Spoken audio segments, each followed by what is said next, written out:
What's up guys, we're back again with episode 2, and if you haven't seen episode 1 then the link will be popping up on screen right now. I'm pretty sure we left off here where we just finished the semi-auto farm. I have, however, in the meantime, managed to get a little villager in there.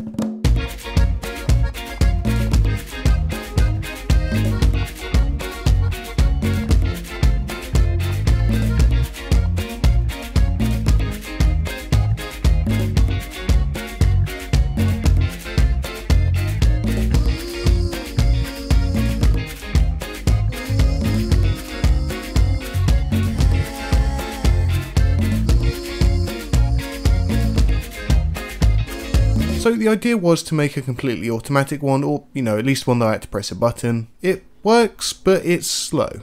Very, very slow. Plus, then he goes to farm it sometimes, so you will never get a full crop. Things have definitely got to be altered. However, the sugarcane production has gone up quite nicely. I managed to make it into an automatic farm, and then I made it sort of doubled up, just to make sure that I get lots and lots of sugarcane. This is to, of course, make me extremely rich on the server and being able to buy lots of cool things. Next up we have the bamboo auto machine, which very much in the same way just breaks the bamboo down. We do have quite a lot, and I'll tell you why we've got so much loaded up in this particular section quite soon, and they're still coming in actually. Apart from that, everything's looking pretty good. Made myself this little thing which I'll also include in what we're going to get to soon. I've got another house in here. My son decided to join and he's now building, and in my same area he's got a little house, a little horse. It's all looking good. Oh, and of course I fenced everything off nicely, so in the night we don't have to be looking at zombies trying to kill us or watching our back. This was of course to maneuver the villager over here.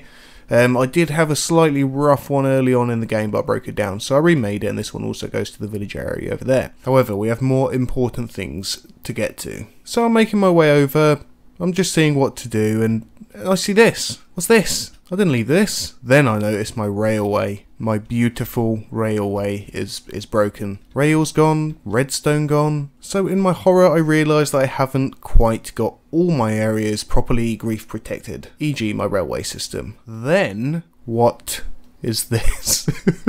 Yeah, that's right, a huge tower, of which I can only imagine is using some redstone that I can already see there in the distance. That looks like it's mine. So to this I can only imagine that this is either very, very poor attempt at a grief, maybe a start to a lag machine. I can only imagine with this water trickling down that it wasn't or didn't have the best intent. Let's go get some sleep, it's getting a bit dark. So I thought, let's go take a little look at this monstrosity, and then I do see where my redstone is. The cheek of it, the absolute cheek. They've literally stolen my redstone and then built this huge awful looking tower. Let's see if we can land on it. Yeah, right next to my base. My quite nice looking base. I mean, I wouldn't quite say beautiful. Next to spawn, and we have this. Now, if I'm quite honest, I'm fairly nice. Like, if they would have asked, I'd have been quite happy to give them some redstone and, stuff like this. They didn't, did they? No, they didn't. I mean, it's not hard to find the culprit, is it? Shame if there was an admin that could take his stuff back despite the claim.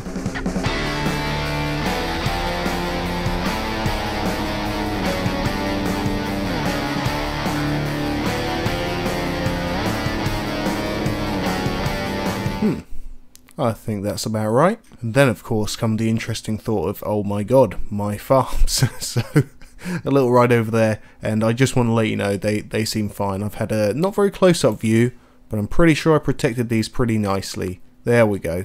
All is looking fine up here. Let's just check out our little simple redstone contraption. And of course the iron farm, I do know fairly well that it's protected. It's just oh, look at the railway system. It's all broken. However, do you know what? That leads to quite a good thing, because we need to upgrade the railway system. So I was actually planning on doing a gold farm for this episode. However, with the recent events, I'm thinking that it's going to be a much better idea to create a much nicer, much better protected railway. Sorry guys, you'll be free one day. So with that interesting news over, let's get into the railway.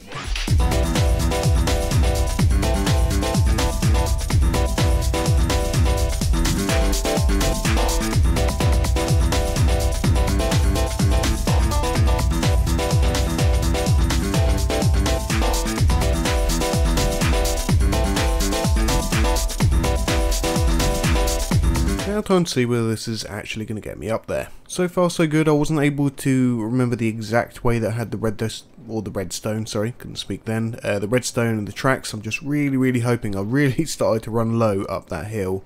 Oh no, I didn't switch in time. So now comes the real test whether this is actually going to get me all the way up before we go any further into it. Come on. Oh, it's working. No,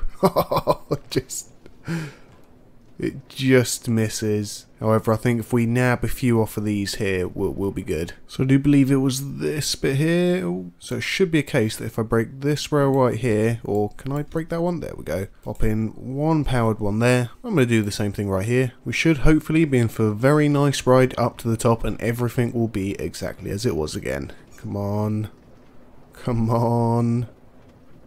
We've got a nice flow here. I think we're going to do it. This is where we struggled. There we go. So I think the first thing that we're going to address is going to be the villager trades today. I mean, they're actually not too bad, and unfortunately I did have one more. I just tried to get the minecart back, or I did get the minecart back, but the villager just disappeared. Like, I mean, wait, is that two? No, that's one. Yeah, he just disappeared. So we need to fill out one more villager spot, and then many more villager spots. However, one of the good things of this whole thing that did happen is whilst they were building there, my automatic farm just kept gaining and kept gaining, and now I have tons of bamboo that I'm going to sell straight away. Go ahead, buy ahead loads of lecterns, whatever they're called, and get me some villagers in there. Let's see how much we get. Oh, not bad, 564. Let's go for the sugarcane as well. Whoa, oh, did not realise sugarcane was worth that much more on here. Now off to buy some lecterns in the spawn area, or the spawn area, the market area that is sort of newly built, has a few more features and a few more shops. So we're looking at around 350. Let's see. Oh, we've actually got plenty of money left. So let's get 5 of them. I think that'll be enough. Let's get 6 just to be safe. So basically the way that this is going to work is they're going to trickle down all the way down this way, and they're just basically just going to slot into one of these areas here. Once they're in there with a minecart, we're just going to break the part of the track there.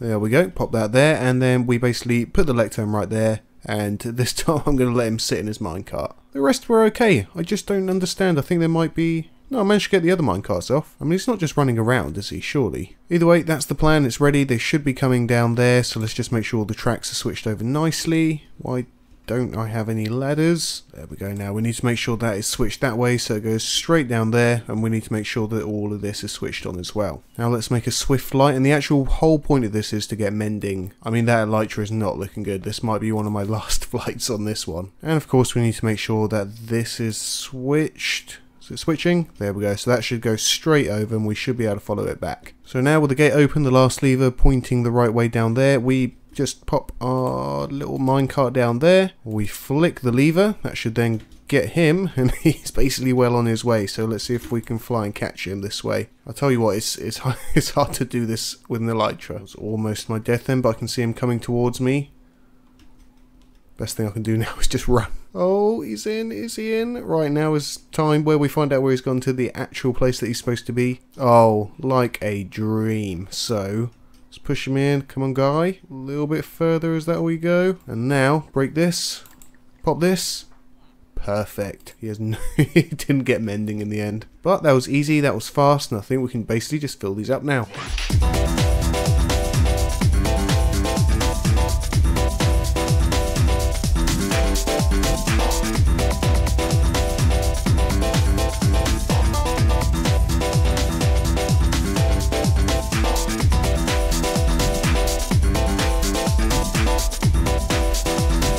I don't know if you noticed in that recording, but I did actually manage to see that random villager that I managed to lose. Where's he gone again? Where does this go? Oh, maybe he's got... Oh, get away from these guys. We are as well. We best block this up. I must have left that one out. Anyway, we've got lots and lots of villagers here, so let's just check it out. I really hope that we finally have mending.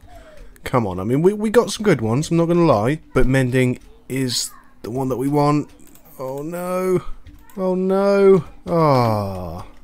Oh, that's a shame. Let's go over here and see if they got anything good. No. Well, what is this guy? This is the first time in quite some time that I've had some guy come into my actual base. Disgraceful behaviour. Must have left the gate open. Either way, time for bed. It's been a long day.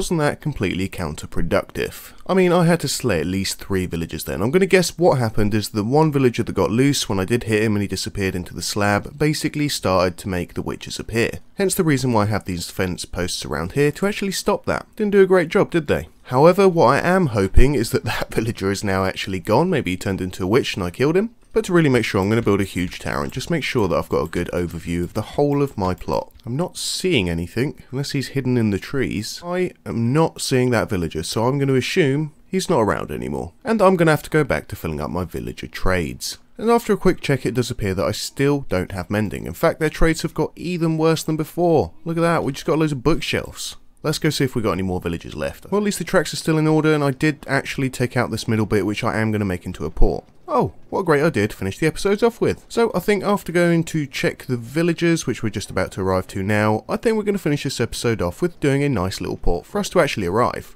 It appears that we have no villagers. Luckily, I bought me some carrots. I've got to be honest, it's been a while since I've done this. I can't actually remember. Do I just chuck it? Oh no, it falls down there. I forgot this was my problem last time. Right, let's give them some carrots best we can. Oh, missed. Really can't remember if this was the method or if I had to throw stacks. I mean, last time it just seemed to work either way, so they just started breeding. Oh, there we go. There we go. I think I'll keep my last 8 carrots for next time. We should hopefully see a nice little villager pop out any minute now. There we go, look at that, we've got a little villager, so we just now need to let him grow up, basically, and the cycle goes on. Let's check our chest, 62, we've got a lot of poppies, I don't actually know what to do with poppies. However, I think it's time to go collect some stone, get a few resources, and then go to building the port.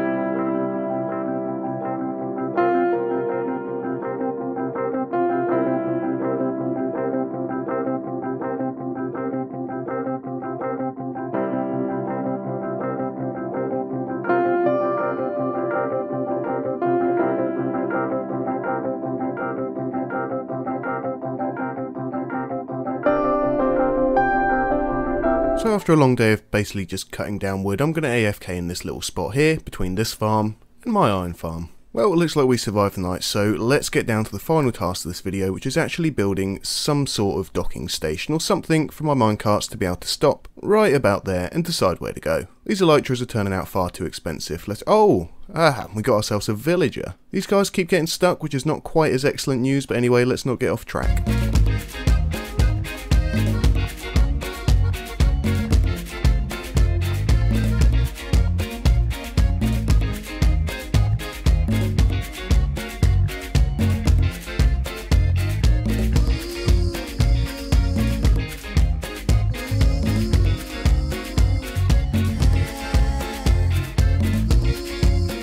So guys, I think we're looking pretty good for this. Looks like a little station to me, but, you know, not great, but it works. So basically the idea is that if I want to make my villager or me just go straight over, we're going to turn these like so, meaning that it goes straight onto here, which also gives me like a stopping mechanism or a starting mechanism if I want them to.